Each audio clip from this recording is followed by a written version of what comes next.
Good afternoon and welcome to our monthly lecture in the series Flight or Fight, Stories of Artists Under Repression. I'm Rachel Stern, Director and CEO of the Fritz Ascher Society for Persecuted, Ostracized and Banned Art based in New York. We research, discuss, publish and exhibit artists whose life and work were affected by the German Nazi regime between 1933 and 1945. With this work, we commemorate their lives and achievements. When the artist Benzion was born in 1897, his hometown belonged to the Russian Empire. More than half of the town's population was Jewish. By the time he left for the United States, it belonged to the Ukraine and Poland. Today, it is in Western Ukraine and is brutally attacked and destroyed by the Russian army. As the casualties are mounting, we hope for peace, democracy, and independence of the Ukrainian people.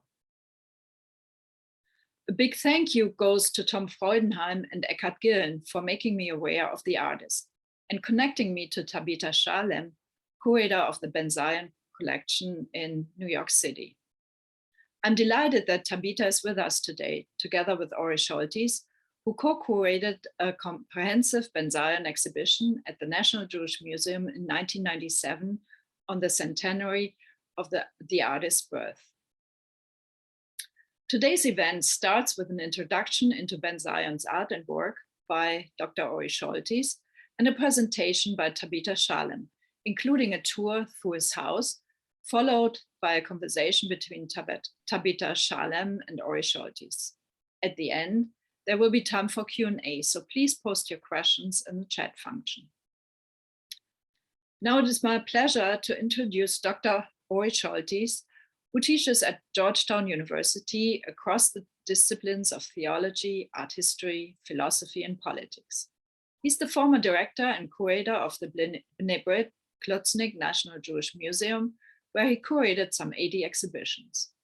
He's the author of several hundred articles and catalog essays, and the author or editor of 25 books, including The Ashen Rainbow, The Holocaust and the Arts, Symbols of Faith, How Jewish, Christian, and Muslim Art Draw from the Same Source, and Tradition and Transformation, 3 Millennia of Jewish Art and Architecture. The second edition of that is forthcoming in color. Welcome, Ori. Thank you. It's always a pleasure to be here and a pleasure to reconnect with Benzion and Tabita Shalem, a kind of troika. In fact, there are 4 because we have to include Lily Benzion as well. And there is no artist who more effectively, I think, than Benzion exemplifies the way in which an artist is like a prophet, like a priest, like a shaman, someone who connects heaven and earth, someone who masks and unmasks, transforming the everyday flotsam and jetsam of our world into something extraordinary and transcendent that we call art, someone who reinvigorates words with images. Benzion did that in myriad ways, through myriad forms, myriad styles, myriad media. He was born, as Rachel mentioned, in 1897 in Ukraine, in what was then part of the Russian Empire. And his father was a cantor, and probably he originally thought that he might become a rabbi, but he was drawn to art also very early. And at the age of 17, he went to Vienna to study, although he was rejected from the academy, thanks to anti-Semitism. And think of the time period, at his age 17, that was just at the beginning of World War I. So a very difficult time to be anywhere in across Europe. He was already writing fairy tales and poems and plays in Hebrew because that language drew him because of his traditional and non-traditional sensibilities. His interest in Hebrew was not just biblical, it was modern, because Hebrew was in the process of being resurrected as a modern language as part of the Jewish nationalist movement. Benzion ended up in New York in 1920, and he brought with him those language skills and the writing, and he made his living largely by teaching Hebrew. His father had died, and that's part of what led to the transition from Europe to America. But by the end of the 20s, and with the rise of fascism across different parts of Europe, he began to feel that words somehow could not express what was going on. There was something ineffable down here that mirrors in a negative way the ineffability up there of God. And so he was drawn even more to visual art than he had been theretofore. Having been born Benzion or Benzion Weinman, he dropped, when he became an artist, his last name, inserted a dash, a hyphen between the Ben and the Zion. So his name is simply Benzion. And I emphasize, as Tabita will no doubt corroborate, the dash that goes between those two words. And he began to produce in ever widening modes and directions. So as I share a screen with you, the first image you see is typical of one of the ways in which he would look at the everyday world of everyday objects, of unusual and not unusual objects, of flotsam and jetsam, and revision them, see them otherwise. So this is one of the many masks that he produced. And as you can see, it's from a tortoise shell. So the artistry of nature has, as it were, been transformed.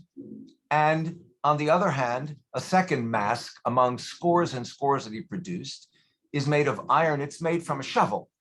So if in the first case, the tortoiseshell is a natural artifact that has become an artwork. So in this case, this is an artifact made by human hand to serve a particular purpose that has been transformed. And thus what ostensibly covers, because that's what masks do, has under his hand instead uncovered a kind of hidden spirit within objects that we might not otherwise expect. He was the consummate finder of found objects, engaged in their transformation.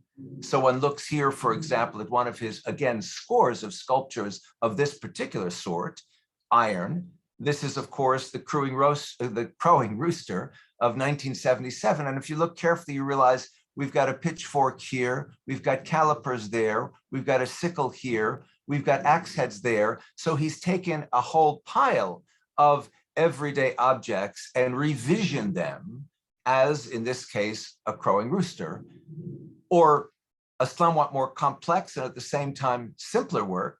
This is the end of the play, done a couple of years later in 1979. So you see a handful of what were once upon a time parts of tools, shovel heads and the like, but they've become a lineup of characters, and you can see a few of them are bent over. They're starting to take their bow at the end of the play.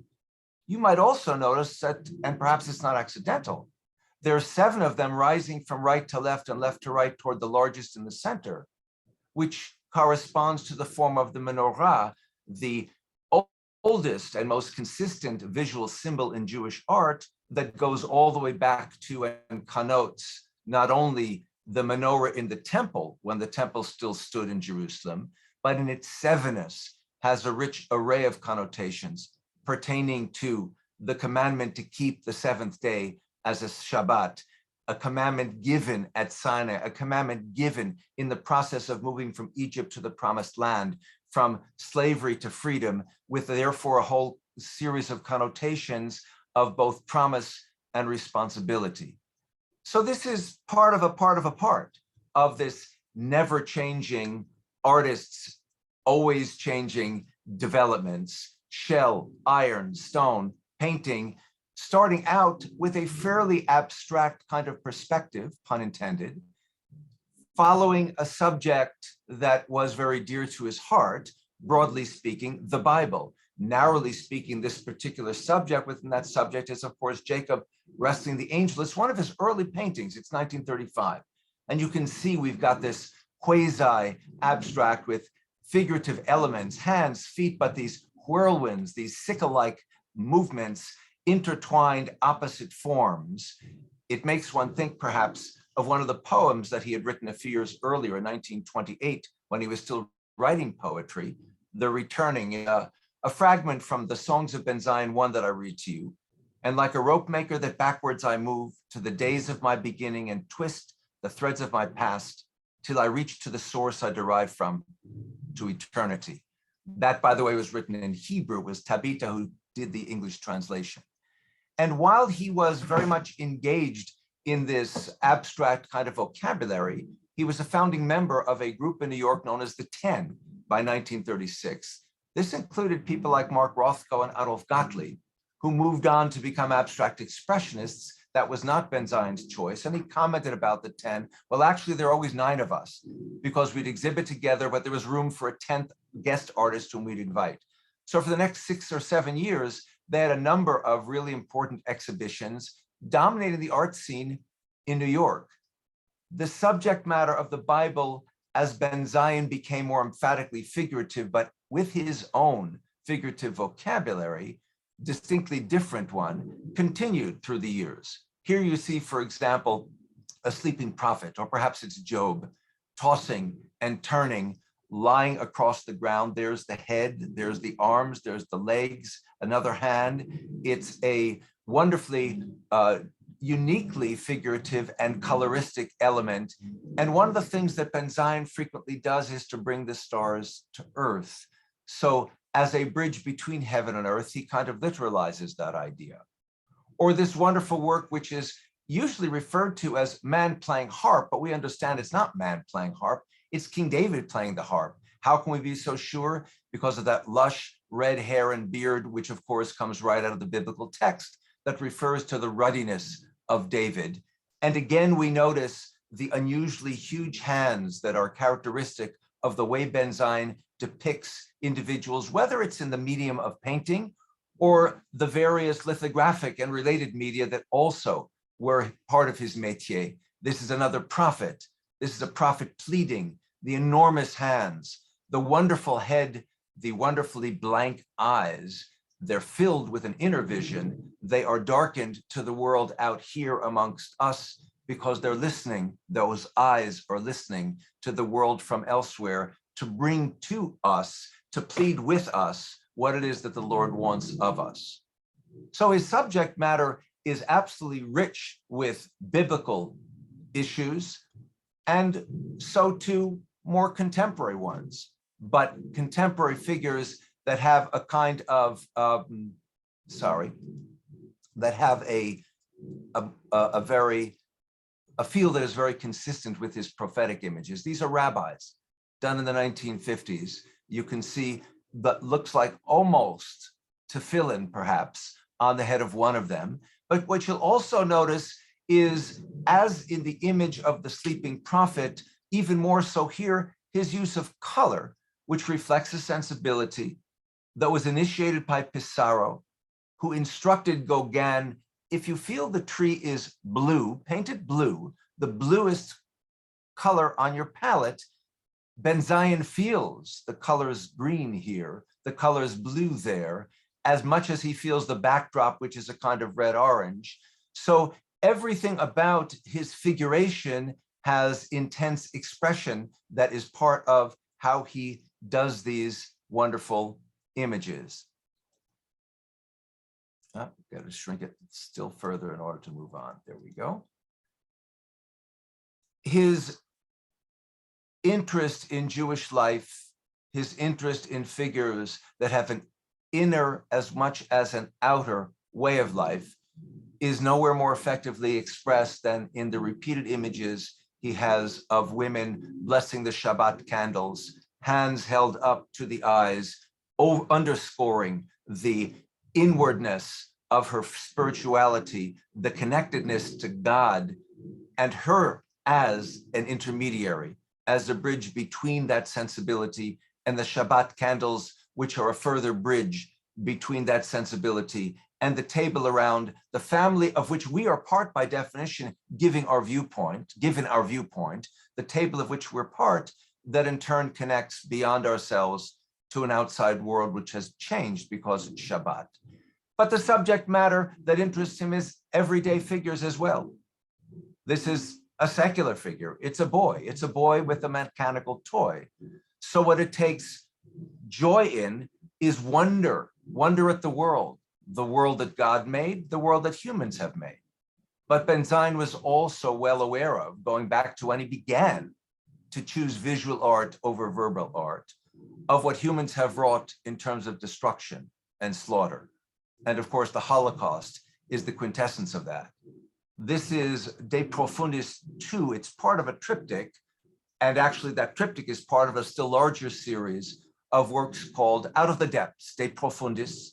And what he typically has, as here, is a whole series of heads, almost without bodies, like they're boulders, like they're enlarged pebbles, twisting and turning every which way, at least one or more, yearning up toward the heavens where the stars and the crescent moon are to be found. These are faces that ultimately one recognizes as drawn from the world of his father, the world in which he was born and grew up, the world of Eastern Europe, the world of Ukraine, which of course was being destroyed, its Jewish population massacred at that time. And he has in this series restored life, brought to immortality, these otherwise invisible, mortalized, anonymous figures. His subjects, his media, from painting to lithography, words in wordless images, subjects that carry us from the everyday, that carry us from the Bible into the epic past of the West. This is from the epic poem Gilgamesh and Enkidu, the first epic poem in the West. It predates, of course, the Iliad, the Odyssey, and those works. And he did a whole series of illustrations of passages within that long poem. And so we see here that Enkidu has been transformed. He who had been born and grown up with the animals, who were not afraid of him because he felt like them, he smelled like them, he was one of them. Once he entered into commerce with humanity, he is part of another reality. And you see that even the mighty lion, to say nothing of the beast being pursued by the lion, are being pursued by the human hunter and fearfully take refuge within the woods. Gilgamesh could not bring back the flower of immortality in the epic of that sort. In the woods, we have one of many paintings that he did of the Baal Shem Tov, the founder of the Hasidic movement, who found in the woods as much as in books, in this case, both book and woods, the presence of God, God the creator found throughout the creation. The Baal Shem, the Besht, a shaman, a prophet, a tzaddik, a righteous man, an everyday person, Am Haaretz, who yet communes with God, functions as a bridge between God and ourselves, as a rope that takes us from one to the other. God's word and God's world, his grass-like beard connects him quite literally to the world. And of course, in that connection, he suffuses the everyday and the mortal with a kind of immortality. The world of nature, cultivated by humans as part of what Benzion reveled in. So we see here the orchard, and note that we have once again a menorah of trees exploding above, nurtured below, or the wild world wrestled into the human context. So the large thistles that we see here, with their dialogue between their soft curves and their harsh, rough edges, because they are, after all, thorny thistles, put within a pot, put on a table, put within a house, nature brought within the house, as it were, or nature cultivated by God and cultivated by human hand, sweeping out into the reality of the fields. This is summer 1977. It's a wheat field with thistles. It is a harking back in his own mind and his own imagination to the vast wheat fields of Ukraine in which he grew up. This is a painting done in his 80th year. He's thinking back nearly 80 years. The more so, this work done called Path in the Wheat Field, that brings us by way of the wheat stalks and the path through it to a reality that suggests a combination of divine and human creativity, and that, to repeat, brings him back to his past.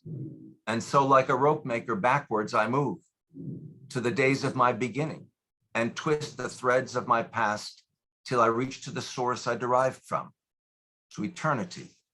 Nature, the human imprint, the divine presence, the artist as a connection, as a rope back and forth between realms. That's Benzion. And I look forward to hearing more about him and the world that he inhabited in New York from Tabita.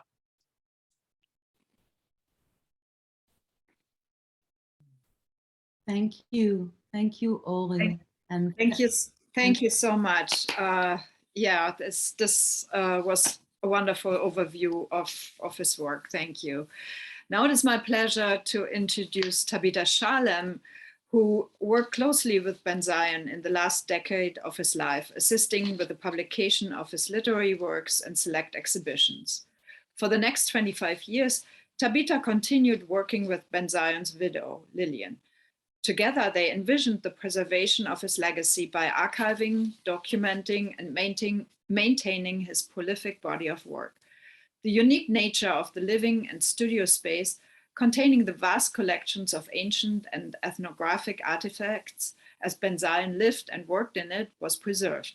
Since Lillian's death in 2012, Tabita has opened the space to historians, curators, collectors, and artists from all over the world. She continues to lay the groundwork for developing exhibitions, scholarship, and other partnerships that honor Benzion's multifaceted life and work.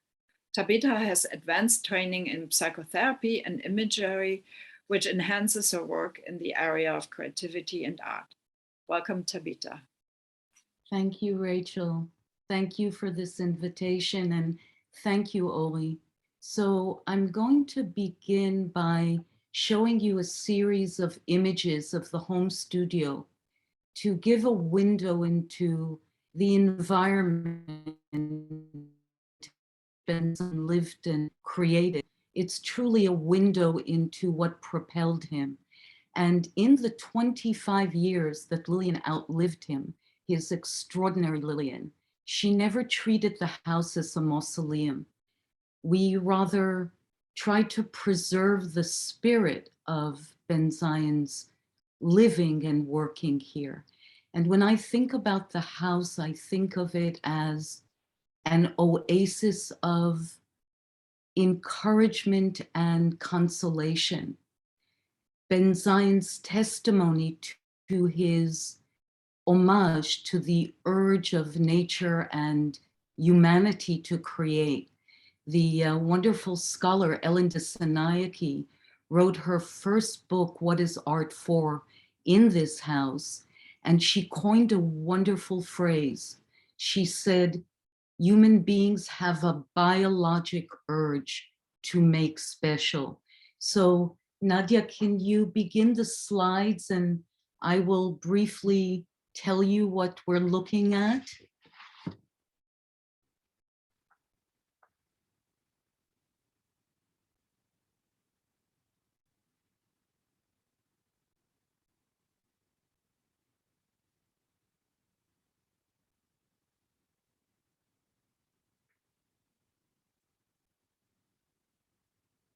There's a pause here.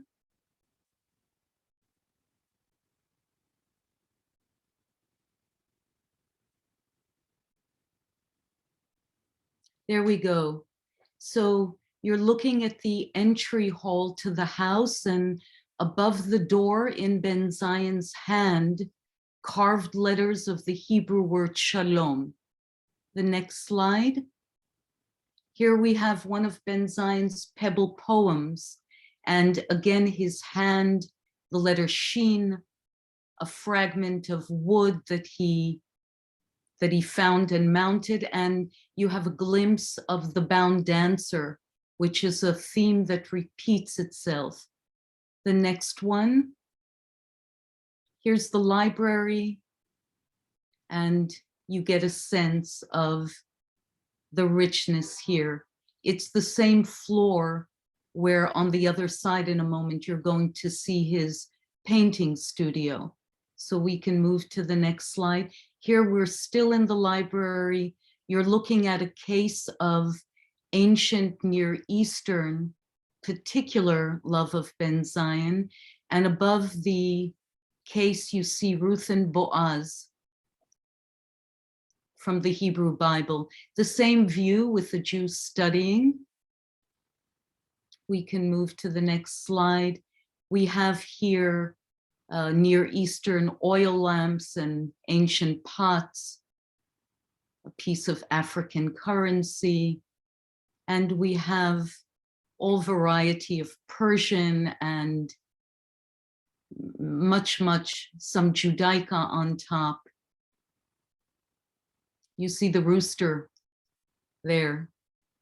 Yes, that's ancient pottery, and Benzion's king and queen above in iron. We can move to the next slide.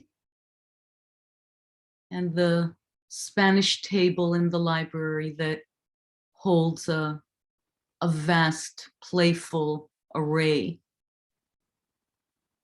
That's blue glass, and here we go to the painting studio on the other side.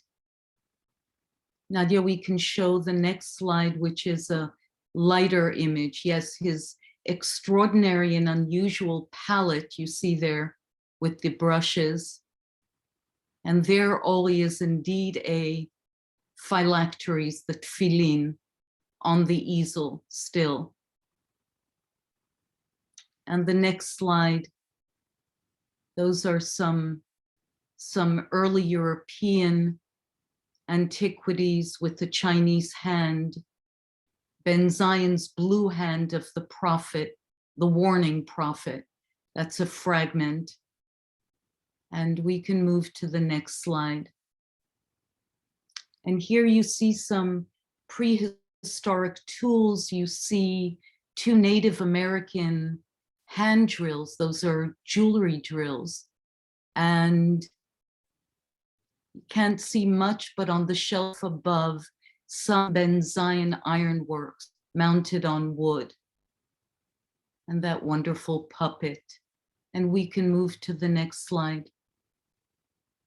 This is from the Northwest Coast Indian and the Eskimo collections. And we can move on. Again, Northwest Coast.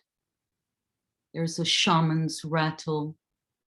Here the Eskimo seal head and the beautiful orange amber in the cabinet of minerals and fossils and seashells, which he loved so much.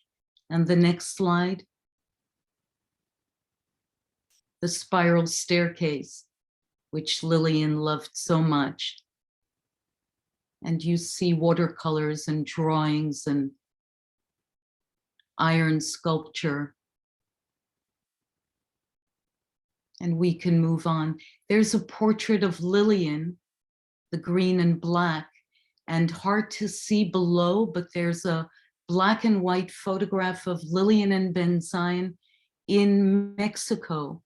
I think that was 1959, as they were about to be introduced to Frida Kahlo, who then died before the meeting. And we can move to the next slide.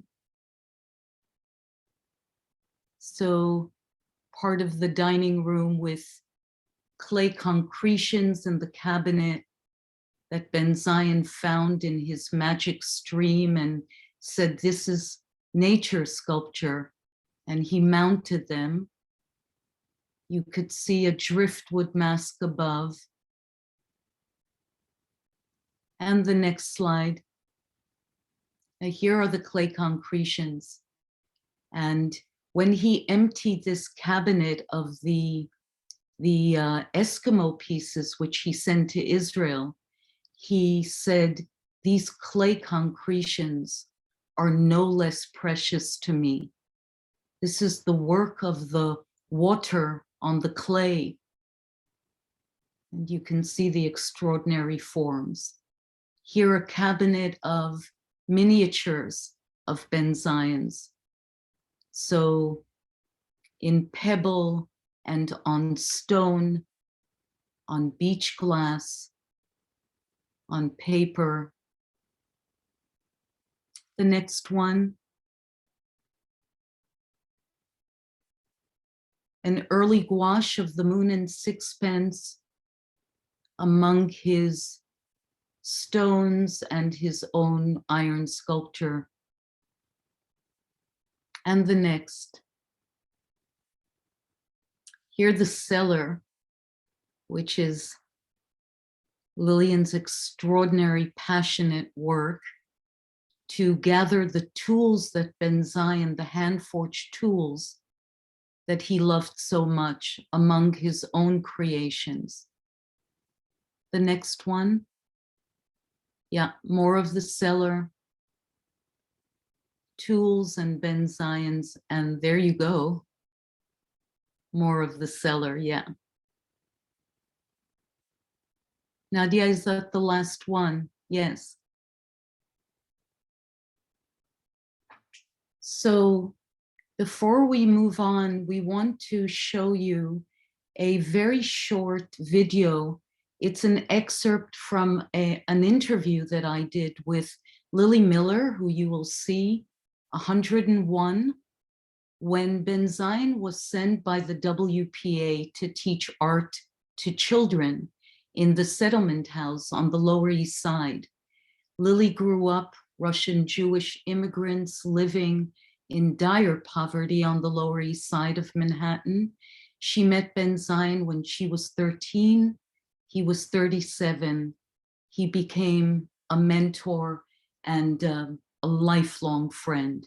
So Nadia, can we play the video?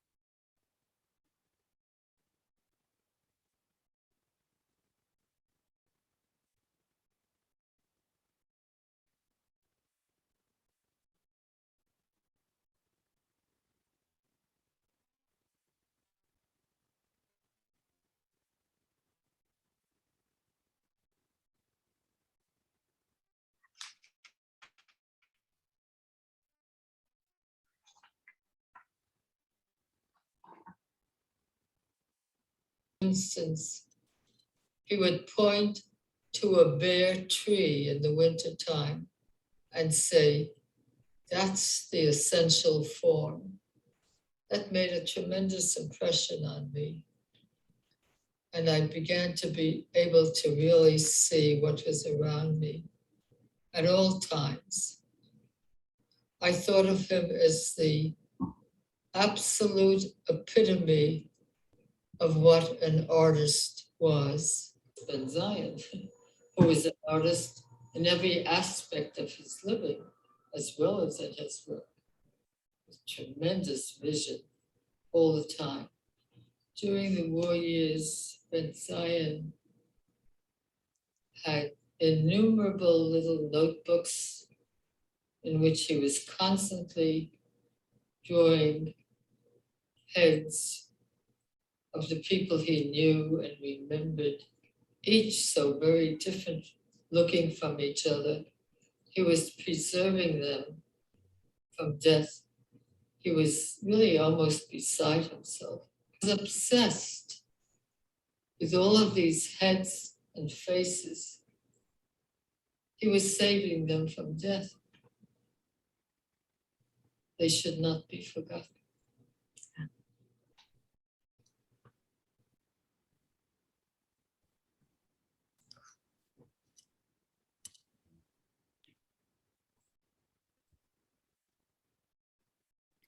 Thank you so much, Tabita. I now want to start the conversation between Tabita and Ori with a question. Tabita, did Benzion write about his experiences with war?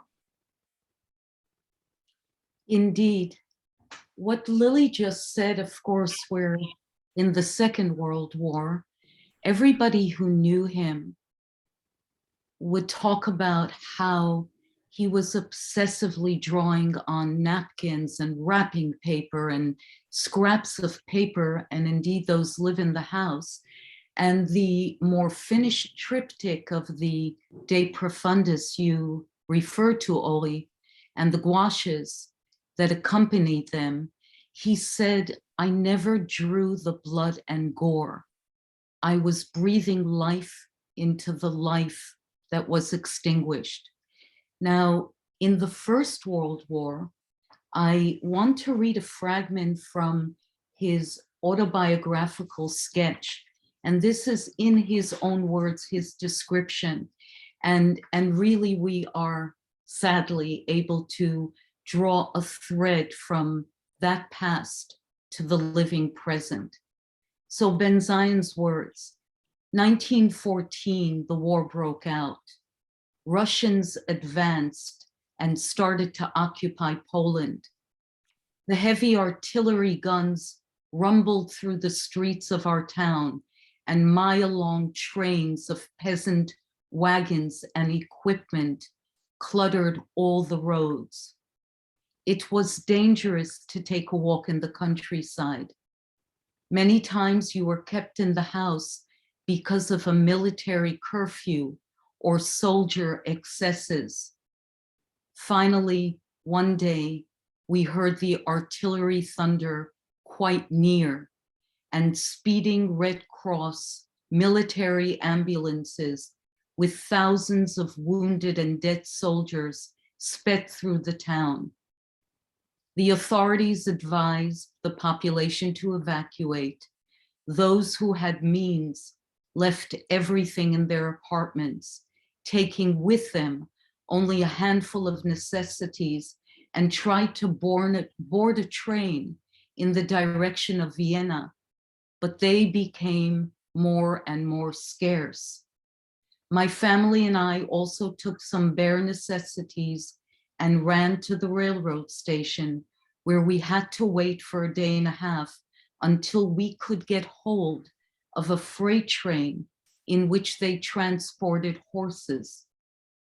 With difficulty, we climbed in, considering ourselves lucky to be crowded in a standing position, while thousands of others were left screaming and crying as the thunder of Russian artillery came nearer and nearer. The train left, but started and stopped every few minutes, and it took 2.5 days under the most inhuman conditions until we arrived in Vienna. Together with thousands of other refugees, we were put in barracks. Deja vu all over again. Pretty amazing. I have a thought and a question for you. Two things, really. You know, it has always struck me that there's a kind of seamless flow from the found objects, particularly stones that then themselves, or driftwood, or pieces of iron that then themselves assume some sort of a presumptive sculpted form, and then his sculpting with found objects, and then his sculpting not with found objects, but with those media, that there's this kind of seamlessness. And I remember also one of his poems from Songs of Benzion 2, "The stone in the field is not alone. It lies secretly in the cradle of creation. It becomes form and changes form from every side that we look at it. It enriches and fertilizes our imagination and helps the artist in creating his creations." And then I think of his pebble poems. You showed us one of those. Could you comment on the pebble poems and on his relationship with all this stuff that he would pick up that would somehow, just by the way he put it on the shelf, become a work of art, or in other instances, he would transform slightly to make it into a work of art? There's a remarkable thread that runs through his life, and later I'll read a very short poem where he speaks of that, and he speaks of it as a sound. And of course, sound, music, language, the music in his household, the cantorial lineage, all are playing together here. So Benzion writes about gathering things as a child. The collection went under the family piano. Every Passover, his mother would clean it out to his horror, and he had to collect all over again. But he spoke about the language, Hebrew, which of course he was very active with, as you said, Ori, the revival into a living language. And I think of that as one of the linguistic miracles of humanity, because how many languages have been lost to us? And he spoke about playing with the conjugation of the verbs in Hebrew, which anybody who knows is no easy feat. And he said for him, it was such a pleasure. It was like playing with pebbles. So here we go with language and pebbles. And then his gathering the pebbles that the waters had worked on and saying, these are nature sculptures, and the pebble poems, so that the dialogue between his own work and the objects that he gathered around him was clearly part of what nourished him and the wellspring of his work. And I think that as we're talking about the war experiences, and I want to go back only for a moment to Vienna, to something you said, there's a running theme through, or I would say a balancing act that he did between being an outsider and in exile, whether it was a chosen exile outsider because of his nature and constitution, and whether it was a life imposed, yes, and this utter faithfulness to the vision of his individual path. Yeah, and he's so fraught with a consciousness of the dynamic tensions between opposing ideas, right? A poem that's made of pebbles, early paintings, which he actually did as really calligraphy, right? Using sticks dipped into ink. So it's almost as if he's writing, but he's doing paintings, or the Bound Dancer series that you noted, where the tension between being tied and held in one place, and of course the whole essence of what a dancer does is the opposite of that, playing with that. And I think also of the way in which he is simultaneously, as you say, himself, in search of himself, and very conscious of all of the various elements of his Jewish heritage and all of the elements of his human heritage. So he's as interested in Enkidu and Gilgamesh as he is in Saul and David, and also how he's conscious of himself as part of the universe, hence the fields, the trees. But there was a question that was raised in the chat specifically about trees, and I liked it.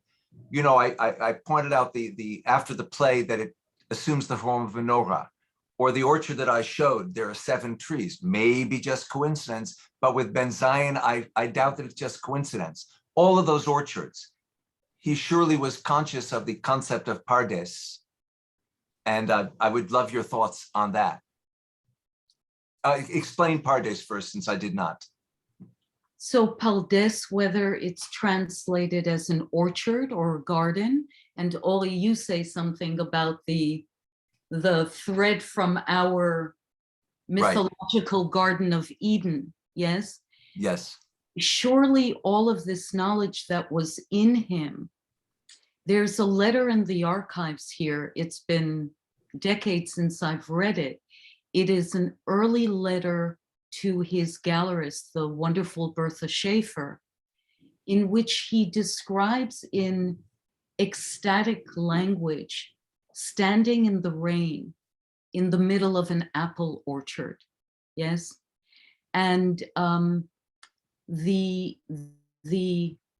we're gonna dance back and forth between these various influences and dances, the writing and his speaking of, he rented a room in the countryside when he was 16 among the Gentiles in Ukraine, Poland, an Orthodox Jewish family, his father standing in the community. It was unusual for him to do that. And he began his daily walks in the wheat fields, then extending them to the Carpathian Mountains, the Tatra Mountains. And he writes that nature informed and is no different than all of the other themes, yes? And I would say that his being rooted like a tree in his Jewish lineage, in his love for the language, in his love for the Hebrew Bible. And then like a tree, like a dancer, yes, reaching upwards, right? Reaching out to all of humanity. And then I'd like to bring in, Oli, maybe you say a word from your perspective. At 16, Benzion read Spinoza, and that had indeed a revolutionary impact on the rest of his life. Surely.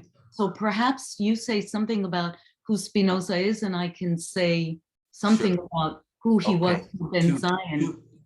Two comments. One, Yes. pre-Spinoza, the image of the dancer, the arms upraised, which you equate with the tree, of course, in the Kabbalistic image of the Sfirot, it's often taken as a tree. So it's connecting heaven to earth, roots to branches to roots, roots to branches, heaven to earth, earth to heaven, but also superimposed over the figure of a human who connects. So the tree is a human, the human is a tree.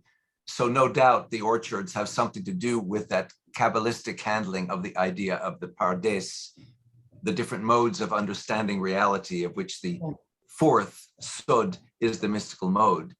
But with Spinoza, and I was not aware that he was reading Spinoza at 16, but my God, is that perfect, because his emphasis on the Baal Shem and his own emphasis on the world around him share with Spinoza panhenotheism, which is a word I did not intended to, but did not use when I spoke earlier. The one God in everything. Theos is God, hen is one, pan is everything. So it's not pantheism, but panhenotheism or panentheism is another way of saying it. Spinoza introduces that into Western thinking. He removes the word God from his vocabulary because it's too personified, and therefore people get too possessive. My God, your God. And Spinoza is right in the middle of the age of religious wars. But if instead you say nature naturing, Spinoza writing in Latin, natura naturans, and nature natured, natura naturata, it shows God's presence within nature, the influence of God in creating the creation. It keeps all of that, but it takes away the personal mine versus yours idea. So that, it strikes me, spills right into that vast reservoir, which is Benzion, among many other things that spill into him. So a few things to say about Benzion's reading of Spinoza. He's 16. Spinoza's ideas, as you lay them out, of the unity of nature align with his growing wonderment of nature. The purity of Spinoza's life, Benzion writes, left him sleepless and speechless, probably, yes. And then when he reads about Spinoza being banned and excommunicated, he is so disturbed, and he never goes to the synagogue, so to speak, as a member on a regular basis again. Wow. He says to his father, you go, yes?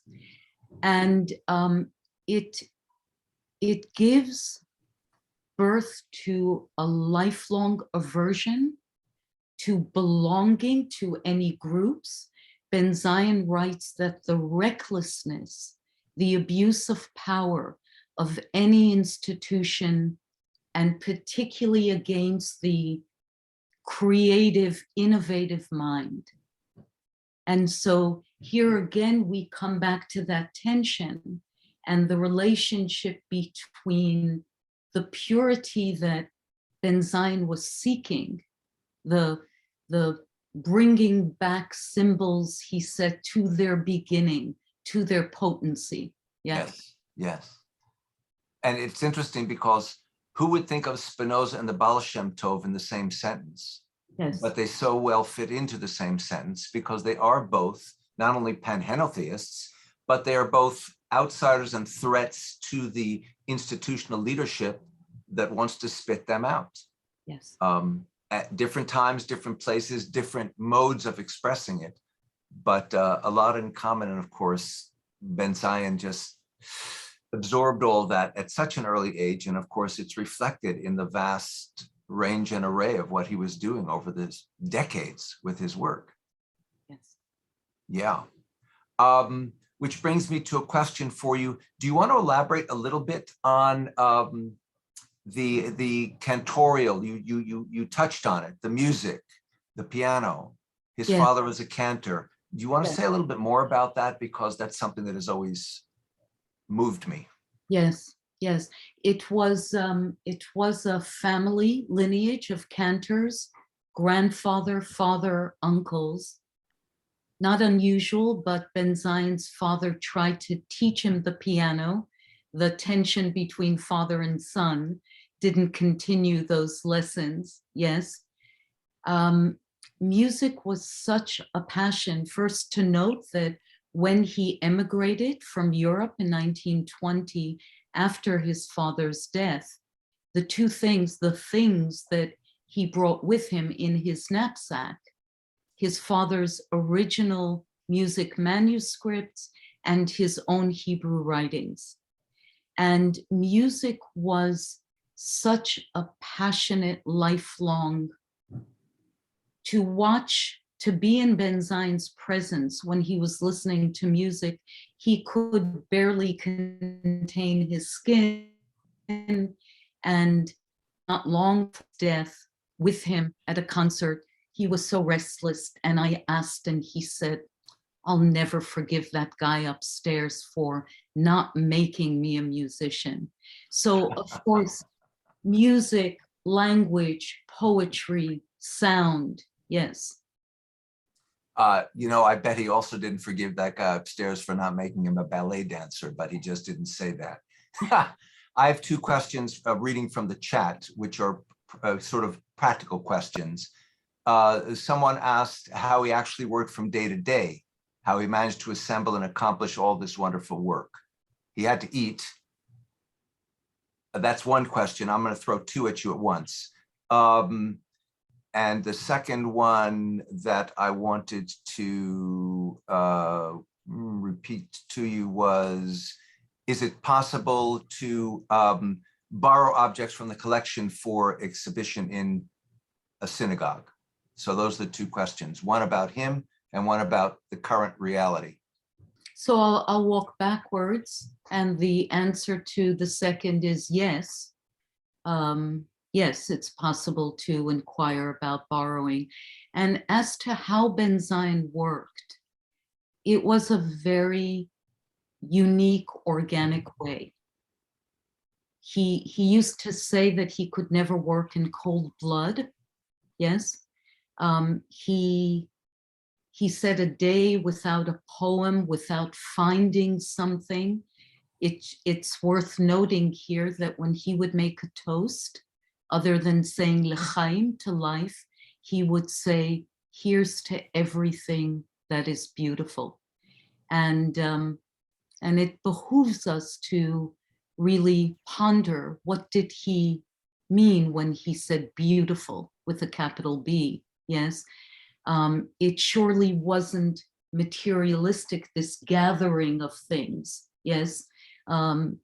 And so, yeah, I mean, Lillian would say he would go down to buy a loaf of bread, and he'd come back with a found object or a string of ancient beads. So here's another question. It's a practical one. Plans for the financial sustenance of the house, grants, foundation, any thoughts? Maybe the questioner is about to send you a check. Well, I welcome all thoughts, ideas, and all checks. The foundation right now is focusing on completing the archives, on welcoming scholarly research, to really laying the groundwork, and indeed exploring all of the avenues in which we can practically keep the bricks together, because I like to say I keep it together with spit and love, but yeah. Someone asks for a bit more about the 10. Do you want to speak about that? Ori, maybe you give your historical perspective, and I would begin by saying that it's interesting in terms of our theme of outsiders, yes, that the 10 who weren't really a group, they simply came together to exhibit because they were moved by their they're rejecting the kind of regionalism and academic art that was in vogue then, yes? And Benzion would say they were always in search of the minyan, the quorum of the 10th member, yes? But what's interesting as well is that they began by calling themselves at some point early on the Whitney dissenters, right? So they were outsiders. So Oli, maybe you say a little more. Sure. As I had mentioned, there were people who subsequently became renowned in a different direction, like Rothko and Gottlieb, or Joe Solomon, who was not as renowned, but also important.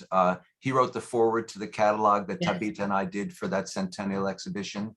But they were, yeah, a loosely knit group of dissenters, and Benzion, because there was another question about how he was received in the art world, he did have one major, maybe more than one, exhibition relatively early on at the Jewish Museum. But when they decided to move on to nothing but abstraction and what their understanding of modernism was, artists like him, and not just like him, Jack Levine, yes. Another example of a really important American artist who was kind of left by the wayside because everyone is enthralled with abstract expressionism. There's nothing wrong with abstract expressionism, but it doesn't have to be either or. But the art world is like the rest of the world. People like to think in black-white dichotomous terms, and they are uncomfortable having both and. They prefer either or. So I would say, and Tabita, to correct me if you disagree, that over the course of his long life, he was not widely known. Alas, he was not widely known. And I don't really think he cared too much about that, frankly. He was concerned about life. He was concerned about art. He was concerned about doing what he was doing, whether it was finding those beads on the way to get the loaf of bread, or whether it was doing this wonderful series of The Bound Dancer, or whatever it was. He didn't have time to be tootsing about whether or not the Jewish Museum was going to have an exhibition of his work. His work is in major museums. It's in the Metropolitan Museum of Art, for example. But he did not become a household name the way in the art world someone like Mark Rothko did. So I'm going to go back to Vienna, because when you said earlier that he was not accepted, he wrote about dreaming of getting to Vienna and studying at the Art Academy. Little did he know that he got to Vienna because of a war and being a refugee. Now, he did attend the Art Academy. It was really difficult because the rigid environment didn't suit him. There was prejudice towards Eastern refugees. There was prejudice of anti-Semitism, and particularly, maybe Oli, you pronounce this for me, but the Ostjude, right? Right, the Ostjude. Yeah, were the lowest on the totem pole. And he writes about an art professor saying to him at some point, you can't get rid of your Eastern dishevelment, yeah? So he leaves the Art Academy. He tears up in anger. He tears up all the work that he created. The only work that remains that he brought with him is a charcoal drawing of Heine that he did there. And so I'm going to say, Oli, a little differently, that he did care. By the way, I need to correct myself, thanks to Sydney Cash in the chat. Yes. He writes, he cared about his lack of attention. He was angry, spoke to me about it regularly. He was angry at the art world. Yes. So Yes. I stand corrected. I Yes. don't desist from saying he was too busy, but at the same time. Yes. I think it's not a but, it's an and. Yeah.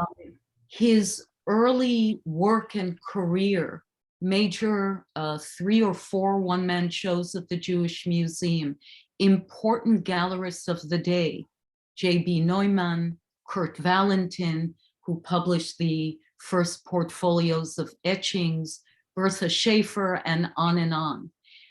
Major reviews, major museums were buying his work, collectors. And so when that fierce, I would even say political hold on the art world in the New York school of abstract expressionism exiled him once again, he cared deeply, and as Sydney says, he was angry that there was no place. And at the same time, he was so busy creating and preserving the only way that he knew how to live. Yeah. And I think that answers Mark Bloch's question about when Gottlieb and Rothko veered into abstract expression, where did he see himself as being in the art world? He saw himself still there, but then pushed to the outside. So I think that, Rachel, do I have a minute? Yes, yes. There are 2 things that I want to read, and perhaps the connection and that tension between being an outsider. So in that same poem that Oli read from, Returning, Shiva in Hebrew, and it's a very early Prescient poem in which every aspect of living, love, work, nationalism, he poses himself as an outsider. And here a short verse. Look, the earth has been conquered, and you have been left outside the camp. Outside the camp I remained. Like a leper, you considered me. And I feel good in the colony of lepers. And beautiful, so beautiful, is the land of exile. And her way leads to the gates of eternity. The same eternity of the rope maker. Yes, yes. And there's, if I have a moment, I think 2 things that in Benzion's own words, from the songs of Benzion 3, a light sound like the thinnest of threads accompanies me in the darkness of the abyss. Heaven forbid, if this thread should break, I am like one lost in the endlessness. This sound from the beginning of my childhood, like a voice in the endlessness of life, accompanies me wherever I am. And I found, as I was looking through things, I found what I had long forgotten, that Benzion had some dialogue with an art historian, an art professor, and Benzion put a question, and then he answered his own question. And it's brief. I'm going to read Benzion's response. He says, the basic denominator of art throughout the ages is unity. It brings together continents, millenniums, different civilizations, and nations under one deep appreciation, which is art. In other words, it brings people near each other, and that creates a deeper understanding. No more need be added. Done. Done. Beautiful. Nothing to add to. Thank you so much, Tabita and Ori. I'm just surrounded by the atmosphere you created with this event. This is truly beautiful. And yes, to answer a question from the chat, the event is being recorded, and you will receive the link tomorrow, so you can rewatch it or share it. And I will also share, if that's all right with you, Tabita, the website of Benzion, about Benzion's work. And it also has Tabita's contact information. So if there are any requests, any... Yes, someone did ask about tours, so yes, be in touch with Tabita. Exactly. And that will be possible through the website to get in touch with Tabita. So thank you, everyone. And yeah, all best wishes, and see you soon. Thank you. Thank you. Thank you.